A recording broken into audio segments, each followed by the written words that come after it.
passed away when the weather turned nice. She passed away on a bright Saturday morning. The sun was shining hard, heavy, and hot. The clouds were nowhere to be seen. The weather was as humid as it could be, and the phone line was busy, jammed with this condolence news. She passed away when I went home. She passed away on the first hour I was not by her side. She passed away after showing signs of getting better. She passed away without saying goodbye to me and to our sons. She passed away with her eyes fully closed and her pink pretty lips made this simple line to indicate peace, or so I hoped.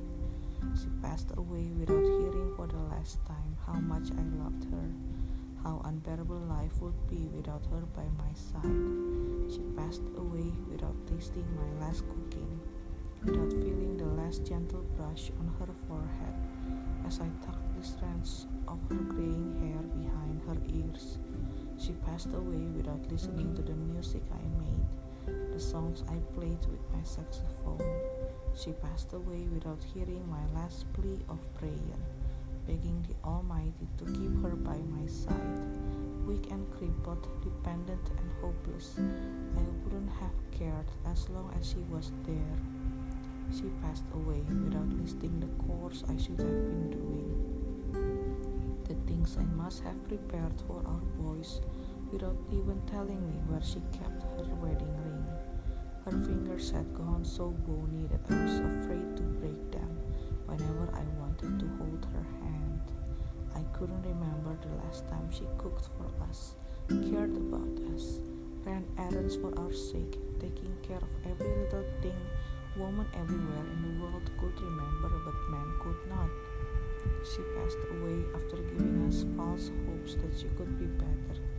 Her smile, her laughter, her being chatty were what I believed to be the start of a new beginning, of ending the months-long stay in the hospital, of finally coming back home to our house, our boys, our family, and our routines. But she passed away just like that, with utter coldness that made me disbelieve that she once lived a vibrant life. Oh, how I got so lucky that she chose me and spent the rest of her life with me. Even though it was us against the world, it was never an ideal relationship for both of us. But she chose me, and she stayed with me until the day she decided to leave when the weather turned nice. I laid my head next to her feet as I listened to the rant, to the cry of a broken heart of the man I used to call uncle. I had lost my voice due to continuous crying, and my eyes were swollen from tears. I couldn't and wouldn't look at anything else except at her, so afraid that I might have forgotten her face and voice and love and presence. My aunt's toenails were long and edgy, so unpretty for her last attire. So I took nail clipper and started clipping one by one. I took nail polish and started coloring every existing toe, bright pink, her favorite color, just the way she would have done it herself.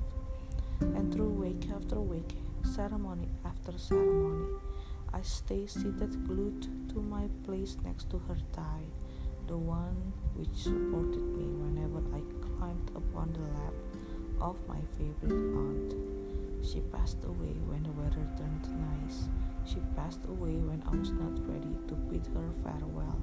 She passed away taking half of my heart with her.